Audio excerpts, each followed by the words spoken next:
Baik, sebelumnya Assalamualaikum warahmatullahi wabarakatuh. Kembali lagi dengan saya di sini.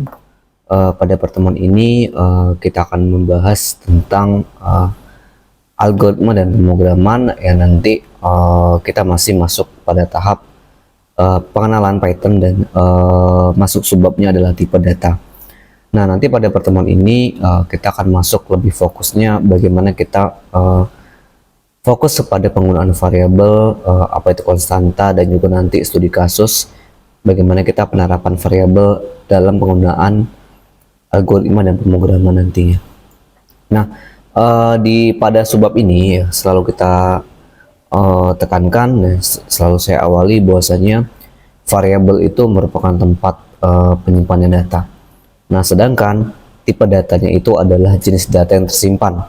Nah, misalnya variabel itu misalnya A, ya, A sama dengan 10. Nah, A-nya itu adalah variabelnya, ya, tempat menyimpan data. Nah, sedangkan si 10-nya itu adalah value atau angka yang disimpan oleh si variabel. Nah, sedangkan untuk tipe data, nanti kita akan belajar apa itu integer, apa itu boolean, dan juga tipe-tipe data lain. Nah, variabel itu sifatnya mutable, artinya nilainya itu bisa berubah-ubah, artinya tidak ada mutlak ke situ atau default bahasanya. Seandainya kita nanti dalam pembuatan program itu penggunaannya bisa digunakan dalam pembuatan program. Nah, artinya dalam pembuatan variabel itu tidak serta-merta ada peningkatan default ya. Jadi sifatnya adalah mutable. Nah, nantinya dalam pembuatan variabel ada proses yang harus teman-teman dilewatin dalam bagaimana syarat penulisan variabel, apa itu data dan angkanya. Contoh misalnya angka 1, nah itu variabelnya kan.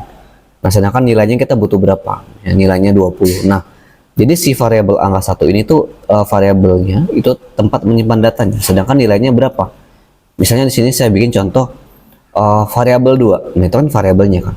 Nah, sementara yang angka 20 ini adalah nilai dari si variabelnya. Nah, nanti akan kita coba ya contoh penggunaan si variabel di dalam bahasa pemrograman si Python-nya. Nah, jadi maksud dari si mutable ini itu penulisannya tidak ada mutlak, artinya kita tuh bebas menulis variabelnya dalam bentuk apapun. Intinya variabel itu bisa nanti dalam bentuk kalimat, karakter, atau juga dalam bentuk angka. Namun dalam penulisan aturan di sini variabel itu nanti memiliki data atau angka ya, yang nanti bisa si angka itu bisa disimpan di dalam sebuah variabel itu. Nah, mungkin kita bisa contohkan misalnya dalam pembuatan variabel, misalnya di sini ya kita butuh variabel A ya. Nah, ini adalah variabelnya. Nah, sedangkan untuk nilainya, value yang saya bilang tadi, misalnya value-nya ada 10. Nah, di sini kita udah punya satu variabel dan satu data. Nah, contoh lagi misalnya kita membutuhkan variabel yang baru. Nah, contoh misalnya di sini kita butuh variabel B ya. Nah, dari A dan B ini adalah mewakili si variabel, sedangkan nilai dari variabel yang sendiri itu adalah angkanya. Nah, seandainya di sini saya buat adalah 20. Oke. Nah, di sini kita sudah punya dua variabel ya. Dua variabel yang memiliki nilai atau value yang berbeda. Variabel yang A itu memiliki nilai 10 dan variabel yang B itu memiliki nilai angka 20. Nah, di dalam penulisan variabel ya, setiap kalimat ataupun nanti penulisan ya, aturan penulisan dalam sebuah variabel itu selalu diawali atau tidak boleh menggunakan spasi. Contoh, misalnya dalam pembuatan atau penulisan variabel, misalnya contoh variabel 1. Nah, ini kan tidak menggunakan spasi. Nah, tapi ini adalah contoh penulisan yang benar. Nah, bagaimana contoh penulisan yang salah? Nah, misalnya teman-teman menulisnya seperti ini. Nah, variabel 1. Nah, itu tidak diperbolehkan dalam aturan penulisan variabel. Nah, alangkah baiknya ketika kita mengutarakan atau menulis sebuah variabel itu menggunakan underscore seperti ini. Atau juga kalau tidak mau menggunakan underscore, teman-teman bisa didempetkan saja. Gini, seperti ini bisa. Variabel 1 misalnya. Variabel 2 dan variabel 3. Nah, ini contoh penggunaan atau penulisan variabel. Nah, berikutnya adalah karakter variabel itu bersifat sensitif ya, atau bersifat case sensitif. Nah, jadinya kalau misalnya ada huruf besar dan huruf kecil itu dibedakan. Misalnya tadi kita sudah punya variabel satu gitu ya. Nah, seandainya di studi kasus ini kita bikin misalnya kayak gini. Variabel yang ini kan V-nya kan huruf awalnya huruf kapital ya. Nah, variabel satu. Nah, itu dibedakan ya. Misalnya juga makanan ya, makanan underscore ringan. Nah, ini kan sudah jelas terlihat sekali perbedaannya, bahwasanya sifatnya itu case sensitif. Nah, nanti dalam penulisannya alangkah baiknya teman-teman juga bisa membedakan. Kalau memang kesulitan di situ, saran saya adalah menggunakan huruf kecil saja. Ya, seperti ini. Nah, oke. Nah, selanjutnya untuk aturan yang berikutnya itu nama variabel tidak boleh menggunakan kata kunci ya, yang sudah ada di peserta Python-nya. Misalnya teman-teman nanti akan belajar apa itu perulangan ya. Misalnya ada if, ada while, ada for, dan sebagainya. Nah, itu mungkin sedikit mengantar tentang bagaimana aturan dalam penulisan variabel. Nah, kita kembali ke bagian program. Nah, sekarang nanti kita coba untuk menyelesaikan beberapa studi kasus. Contohnya nanti misalnya kita mau buat penjumlahan ya. Nah, sekarang kita fokus lagi ke tipe data, teman-teman. Nah, tipe data. Nah, jadi tipe data di dalam sebuah pemrograman atau algoritma itu secara umum itu dibagi menjadi 3 jenis. Yang pertama, nanti tipe datanya berupa tipe data angka ya. Tipe data yang berupa data teks, dan juga tipe data boolean ya, atau bolan. Nah, tipe data angka seperti apa? Misalnya teman-teman membuat sebuah bilangan bulat ya, ada contoh ada 27, 18, 22, 11, dan sebagainya. Nah, itu adalah tipe yang sifatnya bilangan bulat yang termasuk kategori angka. Nah, ketika kita belajar bahasa pemrograman ya, teman-teman akan mengenal istilahnya integer. Ada juga nanti istilah mengenalnya float. Nah, ketika nanti di dalam ketemu kasus misalnya ada penjumlahan, nah ketika penjumlahan itu kita rumuskan ke dalam bahasa pemrograman, atau nanti hasil bilangan pecahannya menjadi bilangan pecahan misalnya 1,3, 5,6, dan bilangan-bilangan yang berkoma, itu nanti kita bisa menggunakan tipe datanya termasuk jenisnya adalah float. Nah, sedangkan kalau nanti tipe bilangannya itu tipenya genap ya, misalnya bilangan bulat ada 27, 18, 22, dan sebagainya, itu dia termasuk nanti bilangannya integer. Nah, contoh di sini kita punya variabel dengan nama harga, teman-teman. Nah, harganya adalah 12.000. Nah, jadi si 12.000 ini karena dia bilangan bulat ya, jadi dia termasuk tipe datanya itu adalah integer. Nah, berbeda lagi kasusnya kalau nanti misalnya di sini ada variabelnya kita berat nih. Nah, di sini ada angka 23,12. Nah, karena tadi bilangnya berkoma, kita balik lagi ke tipe datanya jenisnya apa. Maka tipe datanya yang cocok adalah tipe datanya float. Nah, jadi seperti itu ya, teman-teman. Kalau misalnya nanti ada 3 angka di belakang koma, dan misalnya ada 2 angka di belakang koma, itu juga termasuk dia bilangannya termasuk bilangan atau pecahan nih, atau tipe datanya adalah float. Nah, bagaimana tipe data yang jenisnya atau kategorinya bertipe teks nih? Nah, contoh misalnya saya sedang belajar di Universitas Nurin Hamzah gitu ya. Nah, itu kan kalimat bahasanya menandakan saya sedang belajar di UNH gitu. Nah, itu tipe datanya dia termasuk tipe data apa nih, teman-teman? Nah, jadi karena di situ ada kalimat kita sedang belajar ya, tidak ada angka, maka tipe data di situ dia termasuk tipe datanya teks. Nah, tapi nanti ketika kita akumulasikan, ketika kita implementasikan ke dalam bahasa pemrograman, kumpulan karakter-karakter tadi, ya, misalnya contoh saya sedang belajar, itu dia termasuk tipe datanya adalah string. Nah, kalimat apa nih misalnya? Saya sedang makan, saya sedang belajar bahasa pemrograman, nah itu kalimatnya termasuk tipe datanya string. Nah, beda lagi dengan tipe datanya chart. Nah, contoh Misalnya ada tipe A, B, C, dan D. Nah, itu tipe data karakternya adalah chart atau disingkat dengan karakter. Nah, jadi bedanya teman-teman bisa lihat di sini bedanya. Kalau nanti ketemu ya kasusnya itu ada berupa angka, ataukah dia bilangan bulat atau bilangan pecahan, penulisannya tidak menggunakan titik koma. Nah, itu bedanya. Ya, tidak menggunakan titik koma. Nah, bedanya apa dengan yang tipe teks? Nah, kalau tipe teks dia ada tanda kutip. Nah, seperti ini teman-teman lihat ya. Saya sedang belajar itu ada tanda kutipnya. Karena dia termasuk apa? Karena dia termasuk tipe data teks. Jadi kalau tipe data teks dia menggunakan petik tunggal ya, atau petik satu boleh juga. Misalnya seperti ini ya teman-teman. Oke, kita kembali ke Python. Misalnya saya sedang belajar ya pemrograman Python.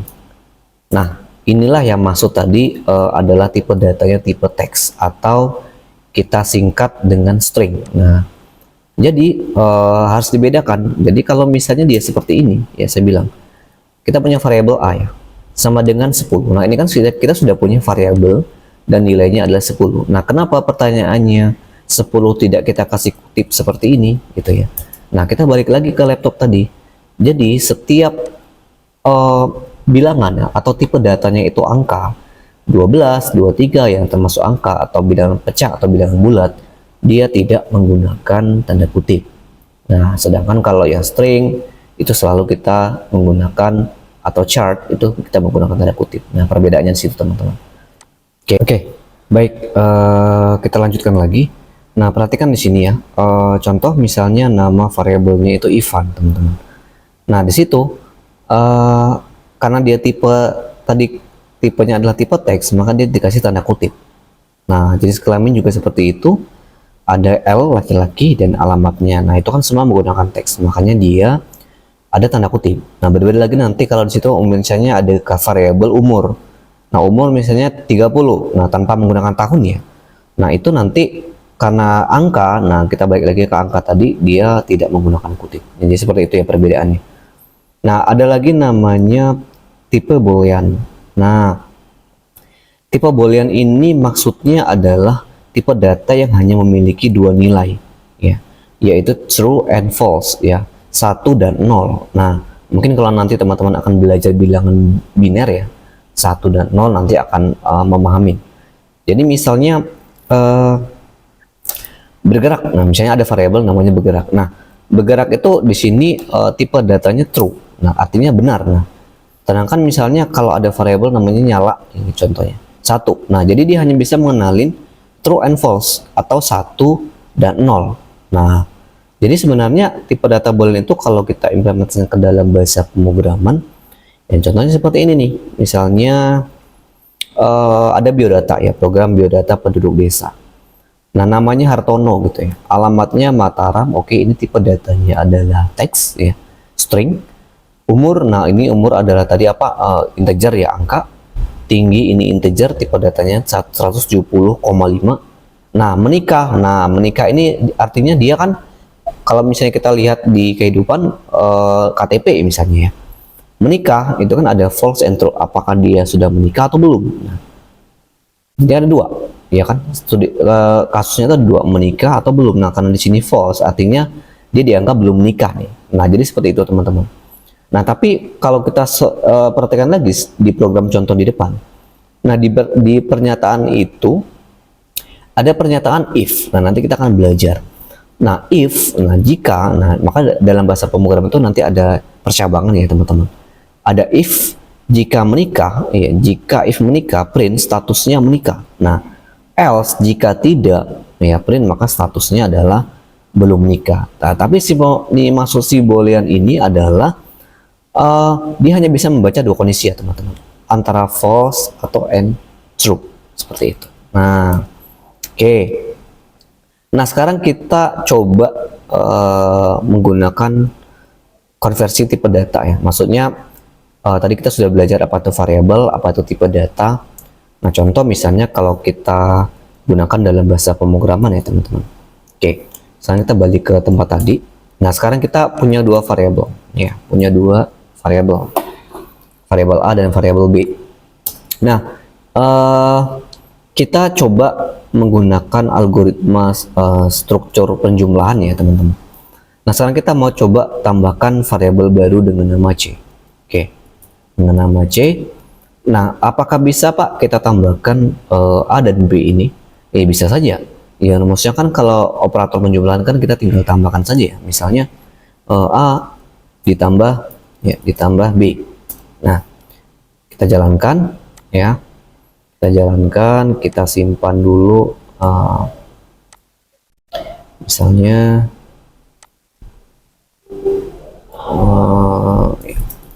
temuan 3. Oke ya. Ini kita coba namanya coba 1 saja. Yes. Oke lah, sini saja deh. Oke. Nah, ini ketika dijalankan, si program akan membaca kosong. Nah, kenapa pertanyaannya kosong? Ya karena memang variabel yang kita identifikasi tadi dari variabel A yang kita tambahkan dengan variabel B, yaitu nilai 10 dan nilai 20 ya.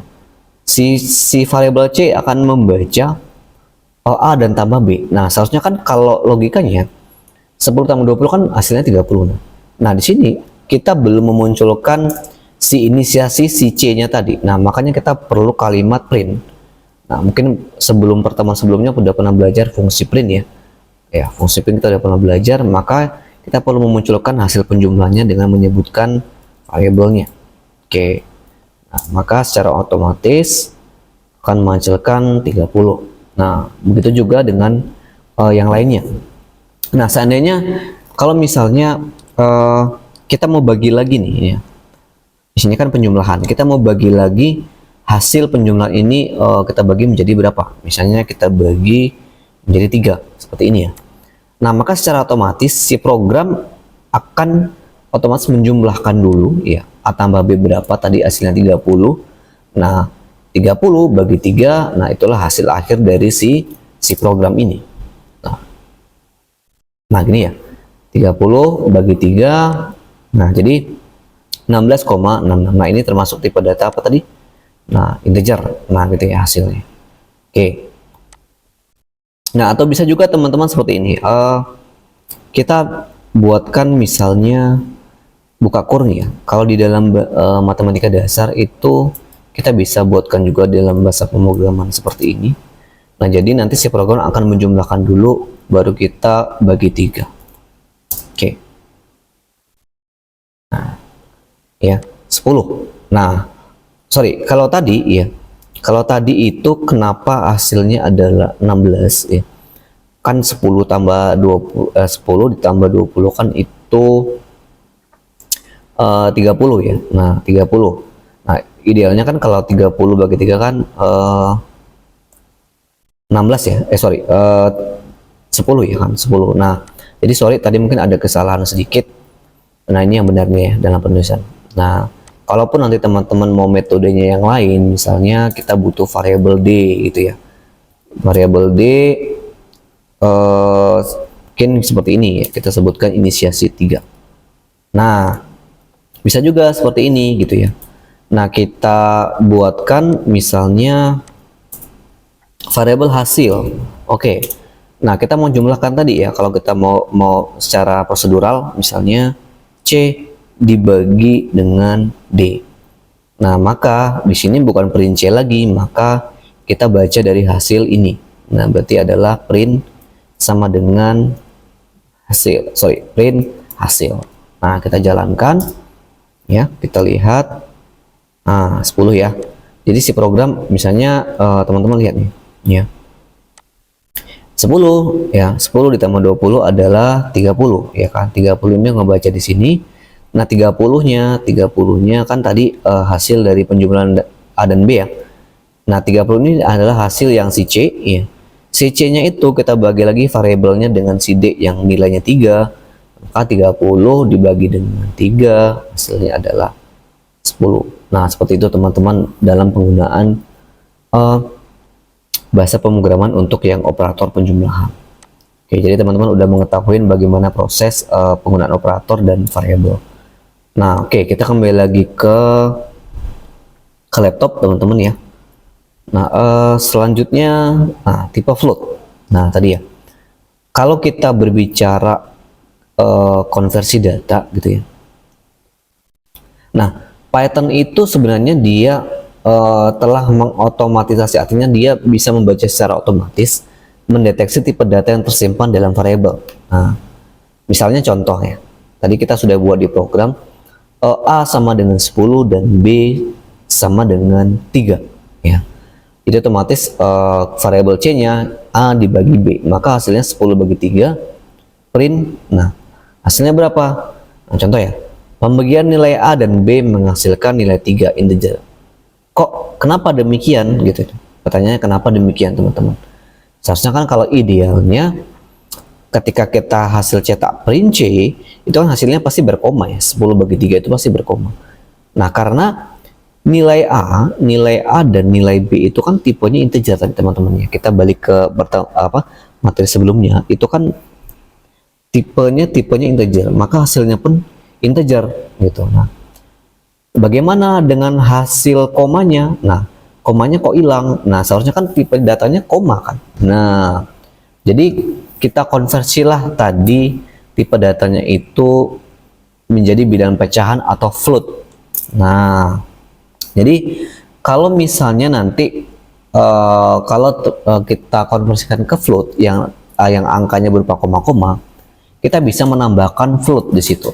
Contoh tadi kan A sama dengan 10 dan B sama dengan 3.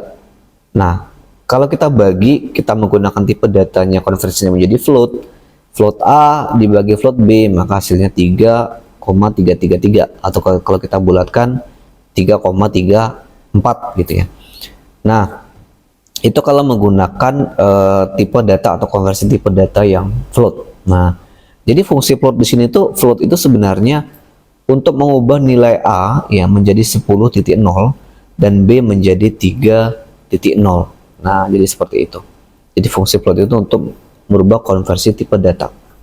Nah, jadi dari kesimpulan dari yang kita pelajari tadi, ya, jadi fungsi-fungsi untuk mengubah tipe data, teman-teman bisa lubat ya. Jadi kalau di bahasa pemrograman, int itu disingkat menjadi integer ya, untuk mengubah tipe data menjadi tipe integer. Nah, nanti kita belum belajar apa itu long. Nah, float tadi udah tahu ya, float itu untuk merubah ya menjadi bilangan pecahan. Nah, 3,3333, nah itu menjadi pecahan. Nah, tadi bisa juga hasilnya kan 10 ya, bilangan bulat. Nah, jadi bilangan pecahan jadi 10.0 dan menjadi 3.0. Nah, ada namanya nanti CHR ya, disingkat itu adalah chart. Nah, ada STR itu string, nah bin, hex, dan okta, heksadesimal. Nanti kita akan belajar ada bilangan biner, ada bilangan heksadesimal, dan okta. Nah, itu jenis tipe konversi data. Oke. Nah, itu sedikit tentang pengantar apa itu tipe data, variabel, dan juga jenis-jenis dari konversi tipe data. Oke, baik, cukup itu saja yang bisa saya jelaskan. Untuk pertemuan berikutnya, kita akan coba nanti studi kasus membuat bahasa pemrograman yang menggunakan penggabungan dari tipe data, variabel, dan juga nanti kita bisa membuat program sesuai kebutuhan. Baik, cukup itu saja yang bisa saya sampaikan. Kita ketemu di video selanjutnya. Terima kasih.